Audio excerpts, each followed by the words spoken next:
युद्ध के बाद महल की हवा में लोहे और ठंडे पत्थरों की गंध थी। लोगान के पिता पैट्रिक म्लेने ने अपने बेटे को ऐसी आंखों से देखा जैसे उसने बहुत सी लड़ाइयां देखी हों। उन्होंने उससे कहा कि अब जब कॉलोनियों की समस्या का समाधान हो गया है तो उसे आराम करना चाहिए। ऊंची खिड़कियों से छनकर आती धूप लोगान के चेहरे पर छाई थकान को उजागर कर रही थी। जीत के बावजूद लोगान अपने कर्तव्यों से पीछे हटने को तैयार नहीं था। उसे अपने कंधों पर भविष्य के क्षेत्र का बोझ महसूस हो रहा था, एक ऐसा बोझ जिसे वो उतारने के लिए तैयार नहीं था। उसके पिता ने उसकी हिचकिचाहट को देखा और दृढ़ता से आग्रह किया। उनकी आवाज में माता पिता की चिंता और प्रभुत्व का मिश्रण था। लोगान अजीब तरह से हंसा, जिसकी आवाज गलियारे में गूंज रही थी। उसने अपने पिता की ओर देखा और कहा कि उसे अपना वादा याद है, लेकिन फिर उसने तुरंत अपने पिता की नजरें हटा ली क्योंकि उसके दिमाग में करने के लिए कामों की सूची दौड़ रही थी और वो उनसे नजरें नहीं मिला पा रहा। उन्होंने गला साफ करते हुए कहा कि लगता है कि इस क्षेत्र में अभी भी कई अनसुलझे मुद्दे हैं।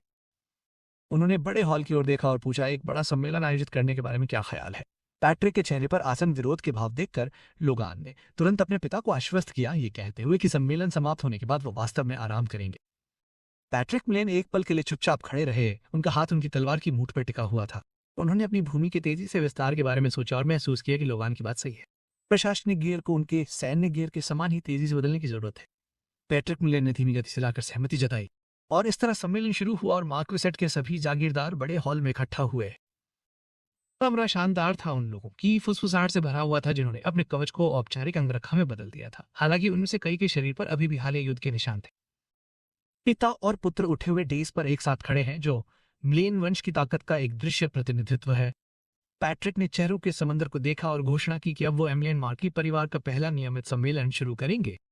कमरे में सन्नाटा छा गया, सभा में पल की अहमियत का एहसास होने लगा। लोगान आगे बढ़े, उनकी आवाज साफ और स्थिर थी। उन्होंने कहा कि युद्ध खत्म होने और परिवार के मार्की के पद पर पदोन्नत होने के बाद उन्होंने सुना कि क्षेत्र में कई बड़े और छोटे बदलाव हुए हैं। उन्होंने एकत्रित जागीरदारों की ओर देखा और कहा कि आइए एक एक करके समस्याओं पर बात करें और समाधान खोजें। सबसे पहले सर क्लेटन ने अपना हाथ उठाया, उनकी उंगलियां रासायनिक अभिकर्मकों और धातु की धूल से सने हुए थे। उन्होंने लोगान को बौद्धिक उत्साह की चमक के साथ देखा और उन्हें बताया कि उन्होंने पहले ही उनके द्वारा अनुरोधित शोध की दिशा समझ ली है। क्लेटन एक पल के लिए हिचकिचाए, अपने चश्मे को ठीक करते हुए एक हल्की घबराहट भरी खांसी छोड़ दी। हिचकिचाते हुए सर क्लेटन ने कहा कि अब उन्हें इसके लिए शोध निधि की आवश्यकता है। सामग्री और विशेष उपकरणों की लागत बढ़ रही थी और उनकी परियोजनाओं की महत्वाकांक्षा के लिए अधिक खजाने की आवश्यकता थी। वाह! उसके तुरंत बाद सर क्लेटन हैमर ने अपना हाथ उठाया, उनकी बड़ी और कठोर हथेलियां उनके फोर्ज में बिताए जीवन का प्रमाण थी। उन्होंने कहा कि वर्कशॉप में मैन पावर की भी कमी है।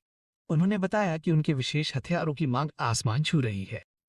रिपीटिंग क्रॉसबो के उत्पादन को बढ़ाने के लिए उन्होंने इस बात पर जोर दिया कि उन्हें मौजूदा संख्या से 3 गुना ज्यादा कारीगरों की जरूरत है। हथौड़ों की आवाज उनकी सैन्य शक्ति की धड़कन थी, लेकिन उस दिल को पंप करने के लिए और ज्यादा खून की जरूरत थी। सर ड्वेन बातचीत के प्रवाह में बदलाव को कभी नहीं छोड़ना चाहते थे, उन्होंने मौका नहीं छोड़ा। उनके चेहरे पर उत्साह झलक रहा था। उन्होंने कहा, इस समय सबसे बड़ी प्राथमिकता प्रशासनिक कर्मियों की भर्ती करना है। उन्होंने स्वामी और युवा स्वामी की ओर देखा, उनकी आंखों में याचना थी। उन्होंने हताश स्वर में और अधिक प्रशासकों को नियुक्त करने का अनुरोध किया, ये समझाते हुए कि एक मार्क्वेसेट के प्रबंधन में शामिल कागजी कार्रवाई उनके मौजूदा कर्मचारियों को डुबो। उन सभी को सुनने के बाद पैट्रिक ने गंभीरता से सिर हिलाया और कहा, ये निश्चित रूप से सभी महत्वपूर्ण मामले हैं। जागीरदारों के बीच में हम देखते हैं कि लोगन गहरी सोच में डूबा हुआ है। वो स्थिर खड़ा है, उसके दिमाग में भविष्य की रणनीति और भविष्य के अनुमानों का तूफान चल रहा है। वो एक एक करके अपने दिमाग में आए अनुरोधों पर विचार करता है और उपलब्ध संसाधनों के मुकाबले उनकी अहमियत का आकलन करता है। सबसे पहले उसने सर क्लेटन के लिए शोध की लागत के बारे में सोचा। उसने सोचा कि ये क्राउन के शोध आयोग के बारे में कैसे है। लोगन जानता था कि अगर वो शोध पूरा हो जाता है तो छोटे स्तर की कलाकृतियों का बड़े पैमाने पर उत्पादन संभव है, जिससे उनके सैनिकों को वह बढ़त मिलेगी जिसका मुकाबला राज्य की कोई अन्य सेना नहीं कर सकती। दूसरा, उसने अपने विचारों को हथौड़ों की कार्यशालाओं में बदल दिया। अब राज्य में कोई भी रिपीटिंग क्रॉसबो से अनजान नहीं था। वे मैकलिन की सरलता और घातकता का प्रतीक बन गए थे। लोगन को एहसास हुआ कि अपनी अर्थव्यवस्था को मजबूत करने के लिए राष्ट्रव्यापी बिक्री की तैयारी शुरू करने का समय आ गया है। लेकिन मौजूदा कर्मियों के साथ लोगन को एहसास हुआ कि वे इतनी बड़ी मात्रा को संभाल नहीं पाएंगे। उन्होंने थोड़ी थपथपाते हुए कहा कि उन्हें लोगों की संख्या बढ़ाने की जरूरत है, खासतौर पर बौनों पर ध्यान देना होगा जिनकी कारीगरी अद्वितीय है। तीसरा, उन्होंने प्रशासनिक कर्मचारियों की जरूरत पर ध्यान दिया। राजा के लगातार इनामों के कारण क्षेत्र बहुत तेजी से बढ़ रहा है, जो कि अपने फायदे के लिए बहुत ज्यादा है। लोगान को लगता है कि उन्हें और अधिक प्रशासकों को नियुक्त करने की जरूरत है ताकि एकत्र किए जा सके, कानून लागू किए जा सके और लोगों को भोजन मिल सके। लोगान ने कमरे को देखा, उसकी पैनी नजर किसी और चिंता की तलाश में थी। जैसे ही लोगान ने पूछा, क्या कोई और एजेंडा आइटम है, उसने अपने छोटे भाई रोनियन को भीड़ में खड़ा देखा। रोनियन भीड़ में घुलने मिलने की कोशिश कर रहा था, लेकिन लोगान के अंदर क्या। उसने पूछा क्या उसे कुछ कहना है। रोनियन थोड़ा हैरान हुआ जब उसके बड़े भाई ने उसे देखा। उसके कंधे थोड़े उछल रहे थे। रोनियन पहले तो हिचकिचाया, सही शब्दों की तलाश में उसका मुंह खुलता और बंद होता रहा। ये देखकर लोगान ने मुस्कुराते हुए उसे प्रोत्साहित किया और उसे अपनी बात कहने के लिए कहा। वो चाहता था कि उसका भाई इस नए युग में अपनी आवाज खोजे। कुछ देर सोचने के बाद रोनियन आगे बढ़े। उन्होंने कहा कि जैसे जैसे परिवार का रुतबा बढ़ता है, व्यापारी और शरणार्थी भी आने लगते हैं। लोगों का आना समृद्धि का प्रतीक है, लेकिन अपने साथ कुछ नकारात्मकता भी लाता है। शायद इसी वजह से चोरी और डकैती जैसे अपराध बढ़ रहे हैं, रोनियन ने कहा। आम लोगों के लिए चिंता से उनके माथे पर बल पड़ गए। रोनियन की बात सुनकर जागीरदार भी उससे सहमत हो गए। हॉल में सिर हिलाने और कानाफूसी की उठी। उन्होंने ये भी कहा कि उन्होंने ऐसी अफवाहें सुनी हैं कि नागरिक परेशान हैं और स्थानीय गार्डों पर बहुत दबाव है। रोनियन ने तब व्यवस्था बदलने का सुझाव दिया। व्यवस्था बदलने की बात सुनकर लोगान और पैट्रिक दोनों हैरान रह गए। उन्होंने एक दूसरे को चौंका दिया। रोनियन का हौसला बढ़ता गया। सुरक्षा की जिम्मेदारी नागरिक शांति के बजाय युद्ध के लिए प्रशिक्षित सैनिकों को सौंपने के बजाय उसने एक ऐसी सुरक्षा इकाई बनाने का सुझाव दिया जो लगातार सुरक्षा का प्रबंधन कर सके। उसने सुझाव दिया कि अगर अनुभवी सैनिक या सेवानिवृत्त शूरवीर मुख्य हैं तो युद्ध शाखा को भी अलग करना उचित होगा। छोटे भाई की बात सुनकर लोगन का सीना गर्व से चौड़ा हो जाता है। वो सोचता है कि रोनियन ने अपने दम पर एक ऐसी व्यवस्था बनाई है जो सिर्फ साम्राज्य के बड़े शहरों में ही लागू हो सकती है। ये एक ऐसा जटिल उपाय है जिसे अनुभवी गवर्नर भी अक्सर नजरअंदाज कर देते हैं। लोगन रोनियन को बताता है कि एक अच्छा विचार है और कहता है चलो ऐसा करते हैं। उसका चेहरा खुशी से चमक उठता। रोनियन को उसके उपनाम रोनी से पुकारते हुए लोगन उसे खुद ये करने के लिए कहता है। वो चाहता है कि रोनियन इस नई पहल की जिम्मेदारी ले। लोगन कहता है कि अगर एक बड़े महल को केंद्र में रखकर काम किया जाए तो नतीजे अच्छे दिखेंगे। रोनियन उत्साहित और खुशी से मुस्कुराते हुए कहता है कि वो ऐसा करेगा।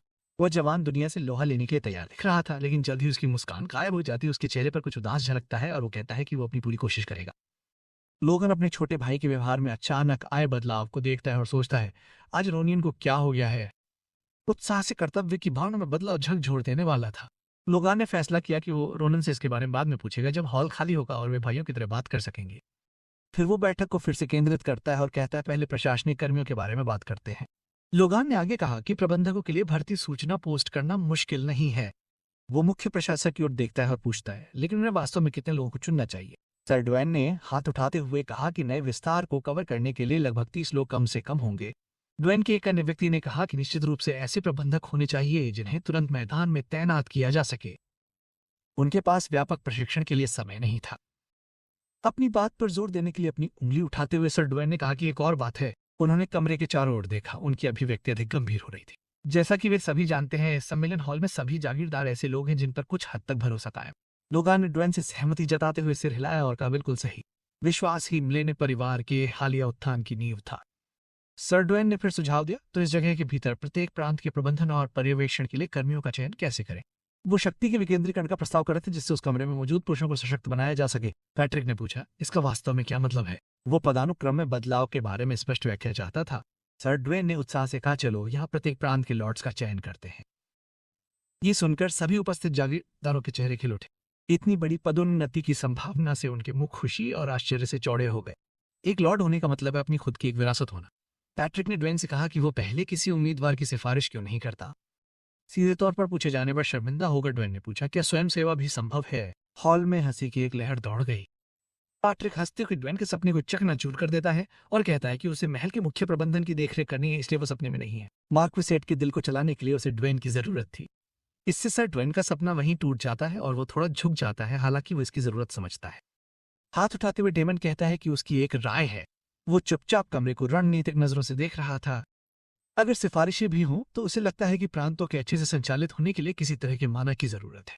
डेमियन आगे कहता है कि नए अधिग्रहित कालिया और टेरान प्रांतों के लिए मौजूदा सुरक्षा गार्डों को भेजने का क्या विचार है। ये सुनकर पैट्रिक डेमन से पूछता है क्या उसका मतलब शूरवीरों से है।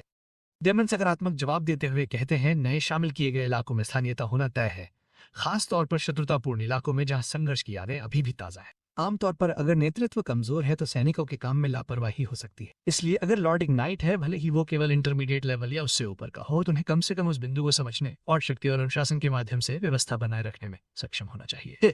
पैट्रिक कहते हैं कि एक अच्छा विचार है, वो इस पर विचार करेंगे। लॉर्ड की ये बात सुनकर डेमन बहुत खुश हो जाता है और उसे बहुत धन्यवाद देता है। एक आ बढ़ते हुए लोगान डेमन की क्षमता के बारे में सोचता है। अपने पिछले जीवन से स्वतंत्रता सेना का रणनीतिकार एक ऐसा व्यक्ति जो कभी सेनाओं को स्थानांतरित करता था सिर्फ इसलिए इतना खुश है क्योंकि एक विचार अपनाया गया था। यह लोगान के लिए वास्तव में अविश्वसनीय है। अपने पिछले जीवन से बहुत बड़ा वियोग है। वो जिस डेमिन को जानता था वो एक ठंडा गणना करने वाला मास्टरमाइंड था, इतना उत्सुक जागीरदार नहीं। लोगान ने फैसला किया कि उसे अपने पिछले जीवन के उस दोस्त को कुछ ऐसा देना चाहिए जिससे वो अपनी प्रतिभा का पूरा उपयोग कर सके। पैट्रिक इसके बाद डमन की राय को ध्यान में रखते हुए एमरन ने लॉर्ड्स के बारे में फैसला लेने की घोषणा की। फिर उसने सभी से कहा कि वे अपने मन में आने वाले लोगों की सिफारिश करें। कमरे में हलचल मच गई। सभी जागीरदार एक एक करके हाथ उठाकर अपने साथियों और अधीनस्थों की सिफारिश करने लगे। एक ने सर रूगेल हाई को हालिया घेराबंदी में उनकी बहादुरी के लिए सिफारिश की। दूसरे ने लॉर्ड पांडोयल को उनकी प्रशासनिक दृढ़ता के लिए और एक अन्य ने ओल्ड बेफ्रोज के लॉर्ड रेक्टर को इस क्षेत्र में उनकी गहरी जड़ों के लिए सिफारिश की। उनकी ये देखकर पैट्रिक हंसता है और कहता है हर कोई बहुत उत्साहित है। कमरे में ऊर्जा संक्रामक थी। लोगान कहता है आखिरकार यह एक क्वे नोबल के बराबर का पद है। इनमें से कई लोगों के लिए जीवन भर का मौका था। लोगान के पिता कुछ देर के लिए अपने जागीरदार के उत्साह को देखते हैं। उसकी आंखों में गर्व झलकता है। फिर वो कहता है कि सिर्फ 3 साल पहले ये केवल एक छोटा महल था। उनकी साधारण शुरुआत की यादें अब बहुत दूर लगती हैं, लेकिन किसी तरह ये इतना बड़ा हो गया है। अपने बेटे के कंधे पर हाथ रखते हुए पैट्रिक लोगान से कहता है कि ये सब उसकी वजह से है। उसके पिता के हाथ का वजन गर्मजोशी भरा और मजबूत था। पिता की तारीफ सुनकर लोगान के चेहरे पर एक मुस्कान आ जाती है। एक पल के लिए भविष्य का दबाव गायब हो जाता है और उसकी जगह एक पिता और बेटे के बीच का सरल रिश्ता आ जाता है जिन्होंने अपने घर को बचाया था। दृश्य राजधानी के शाही महल में बदल जाता है, जहां ठंडे पत्थर और उससे भी ठंडी राजनीति होती है। राजा के शाही सलाहकार तलवार ड्यूक राजा के कक्ष की ओर बढ़ रहे थे। संगमरमर के फर्श पर उनके जूते तेजी से चल रहे थे। एक ऐसी जगह व्यवस्था की आवाज जो पहले से ही अराजक होती जा रही थी। जैसे ही तलवार ड्यूक दरवाजे पर पहुंचता है, वो देखता है कि गार्ड स्पष्ट रूप से असहज है, अपना वजन बदल रहा है और ड्यूक से आंखों में देखने से इनकार कर रहा है। गार्ड की घबराहट की परवाह किए बिना तलवार ड्यूक ने बिना किसी इनकार के खुद को घोषित किया और अंदर आने की अनुमति मांगी। अंदर से राजा की आवाज दबी हुई और सुस्त लग रही थी। राजा ने स्वॉर्ड ड्यूक को अंदर आने को कहा। जैसे ही स्वॉर्ड ड्यूक कमरे में दाखिल हुआ, उसके चेहरे के भाव बदल गए। उसकी नाक अरुचि से सिकुड़ गई। कमरे में शराब की गंध फैली हुई थी। हवा में कोहरे की तरह बदबू आ रही। खाली बोतलें बढ़िया कालीनों पर बिखरी हुई थीं। स्वॉर्ड ड्यूक ने राजा की ओर देखा तो उसकी आंखें हैरानी से फैल गईं। राजा, जो नशे में धुत था, सिर पर अपना मुकुट झुकाए हुए था, उसने हाथ हिलाकर स्वॉर्ड ड्यूक का स्वागत किया। स्वॉर्ड ड्यूक ने राजा के पास रखी शराब की बोतल और गिलास देखी, जिससे मेज की लकड़ी पर गाढ़ा तरल पदार्थ लग गया। राजा को महाराज कहकर संबोधित करते हुए स्वॉर्ड ड्यूक ने पूछा, वो दिन के बीच में शराब क्यों पी रहा है? वो उसकी आवाज में निराशा थी। राजा ने उपहास की आवाज गीली खांसी में बदल गई। उसने कहा कि अब कठोर शाही सलाहकार उसे डांटना शुरू कर देगा। वो वापस अपनी कुर्सी पर बैठ गया। उसकी आंखें लाल थी। राजा ने सिंहासन की स्थिरता के डर से राजा से बहुत अधिक शराब न पीने का अनुरोध किया। राजा ने कहा कि ये एक प्रकार का सांत्वना पेय है। उसने अपने गिलास में भूतों को देखकर कहा कि ये उसके भाइयों की याद में है जिनकी मृत्यु व्यर्थ हो गई। मान लीजिए कि ये उसके घुटन भरे अतीत के लिए एक अनुष्ठानिक मुक्ति है। उसने बुदबुदाया। राजा ने जारी रखा। उसकी आवाज अचानक कटु ऊर्जा से भर गई। उसने कहा कि वो अपने भाइयों की छाया में जीवन भर फंसा रहा, उनकी इच्छाओं और महत्वाकांक्षाओं से बचने के लिए सख्त संघर्ष करता रहा। अब जब उसे आखिरकार स्वतंत्रता और ताज मिल गया है, तो वो पूछता है क्या वो इसका थोड़ा आनंद नहीं ले सकता। उसे लगता है कि उसने वर्षों के डर से ये अय्याशी अर्जित की है। जैसे तलवार ड्यूक उसे एक सम्राट के कर्तव्यों की याद दिलाने के लिए कुछ कहने वाला होता है, राजा उसे बीच में ही रोक देता है। वो पूछता है, लेकिन शाही सलाहकार यहाँ कैसे आया? उसका स्वर नकारात्मक था। जैसे ही तलवार ड्यूक राजा को उत्तर देने वाला होता है, दरवाजे के बाहर से एक आवाज उन्हें बीच में रोक देती है। महाराज, जो आपने कहा था वही लाया हूं। एक मधुर और चिकनी आवाज आई। ये सुनकर राजा उत्साह से उठ खड़े हुए। उनकी कुर्सी लगभग गिर ही गई। उन्होंने उस आदमी को अंदर आने को कहा। जैसे ही दरवाजा खुला, बहुत सारी सुंदर महिलाएं कमरे में दाखिल हुईं, जिनकी हंसी कांच की तरह खनक रही थी। उनके हाथों में लजीज और शराब की ट्रे थी। उनकी आंखें नीचे झुकी हुई थी और वे विनम्रता का। ये देखकर स्वॉर्ड ड्यूक बहुत हैरान हुआ और राजा से पूछा, ये क्या है? ये क्या है? ये किसी राजा का व्यवहार नहीं था, ये एक भोगी का व्यवहार था। उन्होंने कहा, ये वही शराब है जिसका जिक्र उन्होंने पहले किया था। एक अनजान आदमी ने आगे बढ़ते हुए कहा। वो बिल्ली की तरह नींद से आगे बढ़ रहा, उसको स्कैन कर रही। राजा के गिलास में स्थिर हाथ से शराब डालता है। ये देखकर स्वॉर्ड ड्यूक शर्मिंदा हो गया। ये उसके लिए हर शाही शिष्टाचार का अपमान था। राजा ने स्वॉर्ड ड्यूक से कहा कि वो इस आदमी को पहली बार देख रहा होगा। वो नए मेहमान को देखकर मुस्कुराए। राजा ने बताया कि यह आदमी पहले उसके महल के विभाग में एक मुंशी था, एक छोटा पद जिस पर शायद ही कभी अंदर के कक्षों में रोशनी पड़ती थी। लेकिन राजा का दावा था कि उसमें लोगों के दिलों को समझने की प्रतिभा है। इसी कथित अंतर्दृष्टि के कारण राजा ने कहा कि उसने इस बार उसे चैम्बरलेन के रूप में चुना है। एक चालाक और षड्यंत्रकारी मुस्कान के साथ अपनी आंखों की चमक को छिपाने के लिए इतना नीचे झुकते हुए आदमी खुद को क्लियो के रूप में पेश करता है और आर्जुक का अभिवादन करता है। उसकी आवाज एक रेशमी खराटे जैसी थी। राजा की मौजूदा स्थिति, शराब, महिलाओं और अब इस संदिग्ध नए पसंदीदा को देखकर तलवार ड्यूक बहुत निराश हो जाता है। उसे एहसास हुआ कि वो जिस राज्य में सेवा कर रहा है वो एक अलग तरह के अंधेरे में जा रहा था जो युद्ध से ज्यादा बुराई से भरा था।